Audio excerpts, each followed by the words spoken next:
Well, Miss Ann Siegel, she's I would say she's now in charge of the Boston Family Youth Center. She was before the director of the after school in my son's school in Hamilton. She came up to me and said, Mrs. Aparato, Rexon, we're eyeing him for the spelling bee. This is the first year that Boston has joined the spelling bee in about decades and decades or so. And I just told her, well, if he can do it, then we'll just be there to support him. But it didn't cross my mind. I wasn't serious about it. I just answered her question, that's it. And then I got pregnant, and it was a very difficult pregnancy that I had to rest for the first trimester, and it was a very close monitoring pregnancy.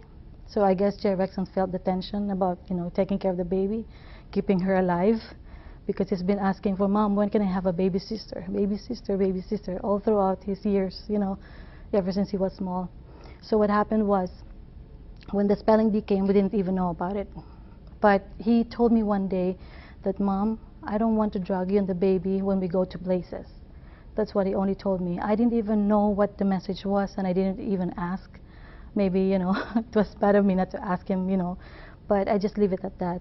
And then when we went to the school for a family meeting, when they showcase, what my kids does and whatever, 3 teachers came up to me and said, Mrs. Aparato, let me ask you questions. We don't know what happened to Rexon, but during the spelling bee in school, we knew he knew the word.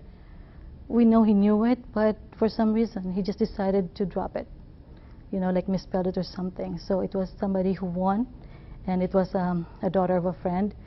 And I didn't realize that, until what he said to me. So I told the teacher, oh, maybe this is what he said. He doesn't want to drag me and the baby to places because I think the spelling bee would bring us to places, right?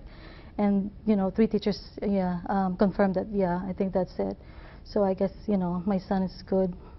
He just forfeited his chance of, being in the spelling bee because of me and the baby. But, the baby was born preterm, but she's healthy, I would say.